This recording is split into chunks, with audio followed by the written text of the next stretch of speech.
ایک غزوۃ الہند کے بارے میں کافی لوگوں نے معلوم کیا کہ یہ کیا ہے، اس کی حقیقت کیا ہے اور یہ کب معرض وجود میں آئے گا۔ تو اس سلسلے میں چند احادیث میں آپ کی خدمت میں ذکر کر دیتا ہوں۔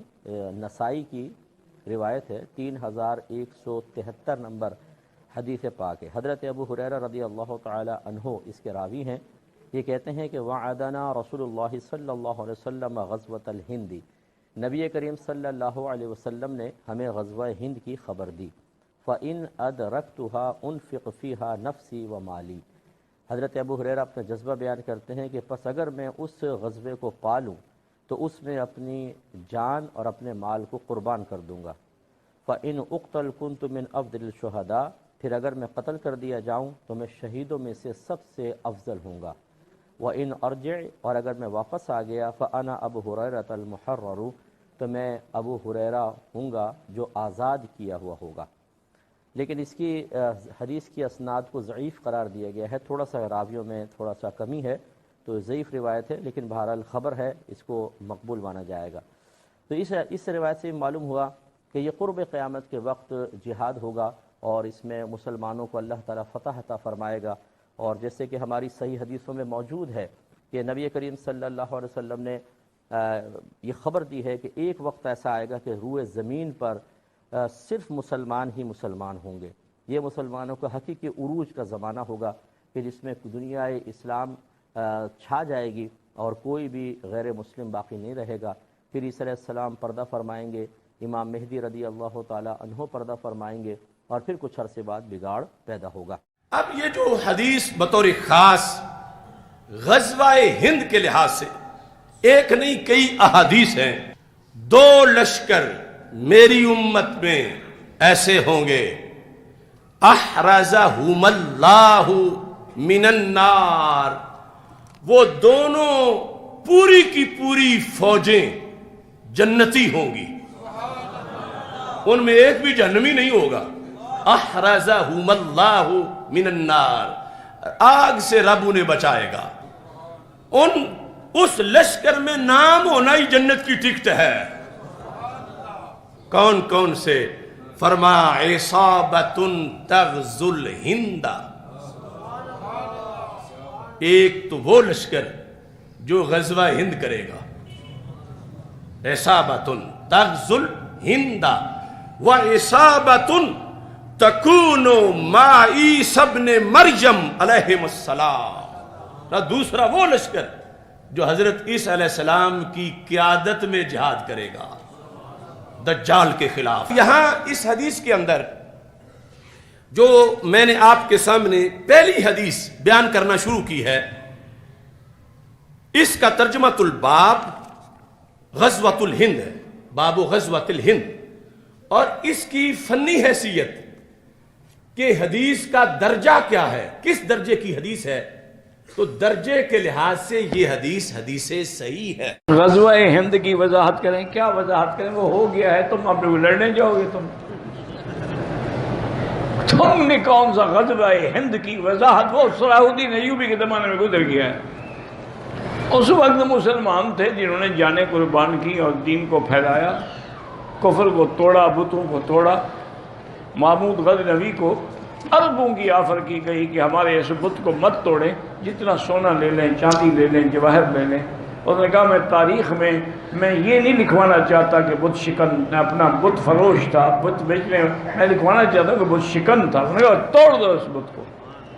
توڑا گیا تو اس میں اتنی جائیداد نکلی جس کا تصور بھی نہیں تھا۔ دیکھیں غزوہ ہند کے بارے میں حدیث ہے کہ نبی صلی اللہ علیہ وسلم نے فرمایا عصابتان من امتی احرزہم اللہ من النار، میری امت کے 2 گروہ ایسے ہیں جن کو اللہ جہنم کی آگ سے بچائے گا، عصابۃ تغزو الہند وعصابۃ تکون مع عیسی ابن مریم، ایک وہ جماعت جو ہندوستان پہ حملہ کرے گی اور ایک وہ جماعت جو حضرت عیسیٰ کے ساتھ مل کے لڑائی کرے گی۔ ٹھیک ہے، اب جو ہندوستان کا جس کا حدیث میں تذکرہ آتا ہے وہ اس میں پاکستان بھی داخل ہے، کیونکہ نبی صلی اللہ علیہ وسلم کے دور میں جو ہندوستان تھا وہ کیا تھا؟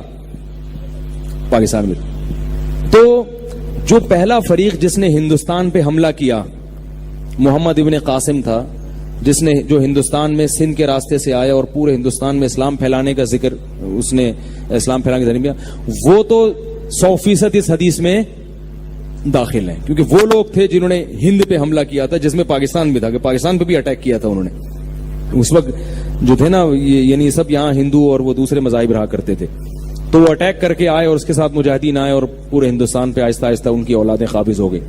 اس کے بعد جتنے اٹیک ہو رہے ہیں وہ اس حدیث میں داخل ہیں یا نہیں ہیں، اس کے بارے میں حدیث خاموش ہے.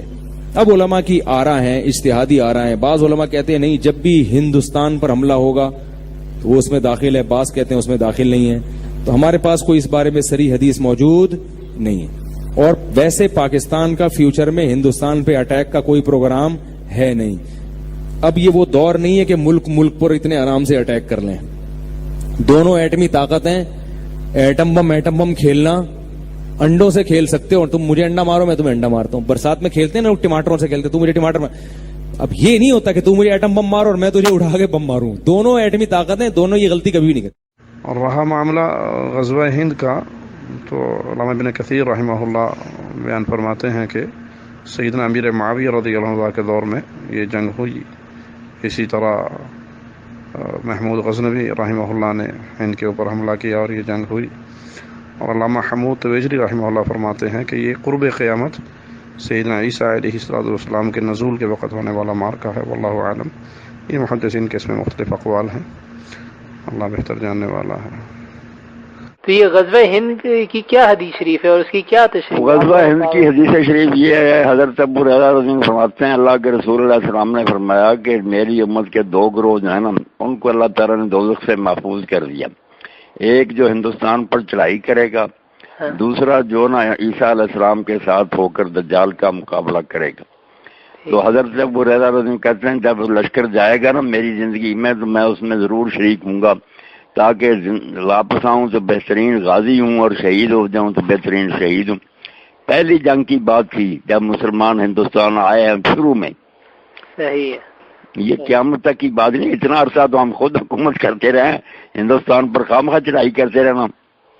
یہ غزوہ ہند کیا چیز ہے؟ کوئی چیز نہیں ہے. اس طرح کی روایات واعظوں کے لیے ہوتی ہیں، وہ ان کو بیان کرتے رہتے ہیں. رسالت مآب صلی اللہ علیہ وسلم کی نسبت سے کوئی بات اگر بیان کرنی ہو تو آخری درجے میں اس کو متحقق ہونا چاہیے. یہ کوئی متحقق روایت بھی نہیں ہے، لیکن اگر تھوڑی دیر کے لیے مان لیں کہ اس طرح کی کوئی بات آپ نے فرمائی تو یہ غزوہ ہو چکا. دنیا کی تاریخ اس بات سے واقف ہے کہ یہاں مسلمان بنو امیہ کے زمانے میں آئے، انہوں نے آ کے اس علاقے کو فتح کر لیا. اسی کے نتیجے میں یہاں 1000 سال تک مسلمانوں کی حکومت قائم رہی، اور اسی کے نتیجے میں بہت بڑی تعداد یہاں مسلمانوں کی ہے. یہ ملک بھی اگر کہا جا سکتا ہے تو اسی کے نتیجے میں بنا ہے. تو وہ ہو گیا غزوہ. اب کس غزوے کو ہونا ہے اور کہاں ہونا ہے، یہ بے معنی باتیں ہیں جو عام طور پر کہی جاتی ہیں. نہ اس کے پیچھے علم ہوتا ہے، نہ اس کے پیچھے تاریخ ہوتی ہے. رسول اللہ صلی اللہ علیہ وسلم کے فرمان جہاد ہند کے حوالے سے کیا آج کل کا وہ جہاد کس درجے میں ہے؟ دیکھیے، حضور کی حدیث میں 2 جہاد ایک حدیث میں جمع کیے گئے. عصابتان من امتی احرزہم اللہ من النار. میری امت کے 2 لشکر ایسے ہوں گے جن کو اللہ نے آگ سے چھٹکارا دے دیا. عصابت تغزو الہند، ایک لشکر وہ ہوگا جو ہند پر حملہ آور ہوگا، اور دوسرا لشکر وہ ہوگا کہ جو حضرت عیسیٰ کا ساتھ ہو کر اور دجال سے جنگ کرے گا. ایک حدیث میں ان دونوں کو جمع ہونے سے جو نتیجہ میں نکالتا ہوں وہ یہ کہ وہ اس وقت ہوگا کہ جب کہ کہیں اسلامی خلافت کا نظام قائم ہو کر پھر دائیں بائیں جو ہے اس کی توسیع کا مرحلہ آئے گا. جیسے کہ جزیرہ نماء عرب میں حضور صلی اللہ علیہ وسلم والذین معہ صحابہ کرام کی جد و جہد سے اور جہاد کے ان سارے مرحلوں سے گزر کے دین قائم ہو گیا، خلافت کا نظام برپا ہو گیا. اب وہاں سے فوجیں نکلی دائیں بائیں اور سیدھے شمال کی طرف. دائیں طرف عراق سے ہوتے ہوئے ایران، اور دوسرے اور مشرق کی طرف مغرب میں جو ہے شام سے ہوتے ہوئے مصر اور لیبیا اور بحر اوقیانوس تک، اور ایک شمال میں سیدھا جو ہے کوکیشیا کی طرف. یہ 3 لشکر نکلے تھے. اسی طریقے سے گمان غالب یہ ہے کہ اللہ کرے بات بڑی دور کی معلوم ہوتی ہے. گمان یہ ہے کہ پاکستان اور افغانستان دونوں متحد ہو کر ایک ملک بنیں گے انشاءاللہ، اور یہاں خلافت علی منہاج النبوہ کا نظام قائم ہوگا. پھر یہاں سے مشرق کی طرف ہندوستان اور یہیں سے پھر مغرب کی طرف وہ معاملہ ہو جائے گا جو حضور نے فرمایا کہ یخرج من خراسان رایات سود، لا یردھا شیء حتی تذهب الیہ، خراسان کے علاقے سے وہ لشکر چلیں گے کہ جو سیاہ پرچم لے کر چلیں گے اور ان کا رخ کوئی موڑ نہیں سکے گا یہاں تک کہ وہ یروشلم میں جا کر دفن کر دیے جائیں۔ ہند کی فتح کے لیے جائیں گے لشکر۔ حضور نبی اکرم صلی اللہ علیہ وآلہ وسلم نے فرمایا ہند کا غزوہ ہوگا، اور یہ ہند کا غزوہ نہ محمد بن قاسم والا ہے نہ سلطان محمود غزنوی والا ہے، چونکہ کتب حدیث میں ان کا تذکرہ اکثر کتب حدیث میں سوائے نسائی نے کتاب الجہاد میں دیا ہے، مگر باقی تمام کتب حدیث میں انہیں ابواب الفتن میں بیان کیا ہے، اور علامات قیامت کی قرب قیامت کی علامات میں بیان کیا ہے، اور سیدنا عیسیٰ علیہ السلام اور سیدنا مہدی علیہ السلام کے نزول کے ساتھ مل کر بیان کیا ہے، اور قرب قیامت کی علامات میں بیان کیا ہے، جس سے یہ بات اسٹیبلش ہوتی ہے کہ یہ محمد بن قاسم اور سلطان محمود غزنوی کی جو پہلی دو فتوحات ہیں اس سے مراد وہ نہیں ہے، یہ قرب قیامت کی ادوار فتن کی فتوحات۔ غزوہ ہند والی بھی اکثر لوگ پوچھتے ہیں، خصوصاً جماعت الدعوہ والے، لشکر طیبہ اور یہ باقی لوگ وہ روایت لے کے چل رہے ہوتے ہیں، وہ روایتیں تو اس کی تقریباً ساری ضعیف ہیں، صرف ایک ہی اس کی صحیح روایت موجود ہے سنن نسائی کے اندر، انٹرنیشنل نمبر کے مطابق 3177 نمبر ہے، ایک چیپٹر کا نام بھی امام نسائی نے باندھا ہے غزوہ ہند کے نام سے، اس میں ایک روایت ہے کہ آپ صلی اللہ علیہ وسلم نے فرمایا، سنن نسائی 3177 انٹرنیشنل نمبر کے مطابق، اور ایک انٹرنیشنل نمبرنگ جو چل رہی ہے وہ اس میں 3175 ہے، دو کا فرق ہے۔ بل اس میں یہ روایت ہے کہ دو گروہوں کو اللہ نے آگ سے بچا لیا ہے، نمبر ایک جو غزوہ ہند میں شامل ہوں گے، اور نمبر دو عیسیٰ ابن مریم کے ساتھ جو لوگ شامل ہوں گے۔ اس میں بھی اشارہ مل رہا ہے کہ قرب قیامت میں ہی کوئی معاملہ ہوگا۔ وہ محمد بن قاسم جو ہے وہ اپنے اوپر یہ بشارت لگاتا رہا بنو امیہ کا، محمود غزنوی جو ہے وہ حملے کرتا رہا دولت کی لالچ کے اندر ادھر آ کے انڈیا میں، اور وہ سومنات میں حملے کرتا رہا۔ کیا صوفی لوگ تھے، سارے درباروں میں بیٹھنے والے لوگ تھے، ٹھیک ہے، یہ لوگ اسلام کے لیے آئے تھے۔ آپ کیا سمجھتے ہیں ظہیر الدین بابر اسلام کی خدمت کرنے آیا تھا یہاں پہ؟ یہ مسلمان حکمران تھے، اسلامی حکمران تو نہیں تھے۔ یہ اسی طریقے سے تھے جیسے چنگیز خان تھا، بس یہ تھا کہ ان کے ساتھ مسلمان کا ٹائٹل لگا تھا، باقی ہے تو مسلمان تھے، یہ ہم نہیں کہتے کافر تھے، لیکن اسلامی حکومتیں تو کوئی نہیں تھی۔ تو اس طریقے سے وہ محمد بن قاسم اپنے اوپر لگاتا رہا، اس کے بعد محمود غزنوی اپنے اوپر لگاتا رہا، آج لشکر طیبہ اپنے اوپر لگا رہی ہے۔ او پائیے قرب قیامت میں ہونا، واللہ عالم یہ کس کے اوپر فٹ ہوتی ہے۔ اور باقی آپ کو تو ویسے ہی ہم بشارت دے دیتے ہیں، صحیح مسلم میں 553 نمبر حدیث ہے انٹرنیشنل نمبر کے مطابق، جس نے پورے خشوع وضو کے ساتھ وضو کیا اور 2 رکعت پڑھ لی تحیۃ الوضو جو ہے پوری توجہ کے ساتھ، اس پہ جنت واجب ہوگی۔ تسی پائی نہ بیڑی بیڑے شامل ہو تے نہ جناب تسی قسطنطینیہ دے حملے شامل ہو، تسی گھر بیٹھ کے پائی جنت دی بشارت لے لو۔ صحیح مسلم 553، اس تو بعد جو مرضی کرتے رہو۔ اس طریقے سے نہیں، وہ وقتی طور پہ ضرور جنت واجب ہو جائے گی، لیکن بعد میں بھی کرتوت دیکھنے ہوں گے۔ اللہ تعالیٰ کی کوئی اسپیشل پروٹیکشن ہو تو پھر ہی بندہ